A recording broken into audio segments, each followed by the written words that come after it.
গরম তেলে হচ্ছে প্রথমে জিরের ফোড়ন দিয়ে দিচ্ছি। এখানে আমি কালো জিরে ব্যবহার করেছি, অন্য জিরেগুলো ব্যবহার করা যায় কিংবা পাঁচ ফোড়নও ব্যবহার করা যায়। আর এখানে বেশ খানিকটা পেঁয়াজ, কাঁচামরিচ আর রসুন কুচি দিয়েছি। এখন এগুলো নেড়ে চেড়ে একদম নরম হওয়া পর্যন্ত অপেক্ষা করব। একটু নরম হয়ে আসলে আর ভাজা ভাজা হয়ে আসলে এর মধ্যে দিয়ে দিব আমি যাবতীয় মশলাগুলো। আর প্রথমে এখানে আমি দিচ্ছি সামান্য পরিমাণ রসুন বাটা। রসুন বাটা যেহেতু আমি কুচিটা ব্যবহার করেছি তাই কম দিয়েছি। আর এরপর এখানে দিয়ে দিচ্ছি প্রায় 2টা হচ্ছে টমেটো। এগুলো আমি কুচি কুচি করে কেটে নিয়েছি। টমেটোগুলো দেওয়ার পর একটু নরম হয়ে আসলে এরপর আবার আমি এখানে দিয়ে দিব মশলা।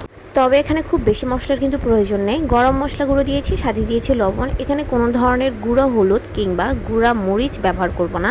সাথে দিয়েছি একটা ম্যাগি মশলা টেস্টের জন্য। না দিলেও কোনো সমস্যা নেই, বাট দিলে টেস্টটা খুব ভালো আসে। আর এখানে হচ্ছে সেদ্ধ করে রাখা আলু। আমি এখানে প্রায় 6-7টা বড় সাইজের আলু নিয়েছি। আর আলুগুলোকে সেদ্ধ হওয়ার পর একটু ভেঙে ভেঙে দিয়েছি। ভাঙার পর এই যে এখন মশলার সাথে খুব ভালোভাবে মিশিয়ে নিচ্ছি। খুব ভালোভাবে মেশানো হয়ে গেলে এখানে সামান্য পরিমাণে একটু পানি দিব। আসলে পানিটা দেওয়ার কারণ হচ্ছে যাতে মশলাগুলো আলুর ভেতর খুব ভালোভাবে ঢুকে যায়। ব্যাস শুকনো শুকনো হয়ে আসলে উপরে দিয়ে দিব ধনিয়া পাতা। এই রেসিপিটা আমার শাশুড়ির খুবই পছন্দের, প্রায় সময় এটা করা হয়।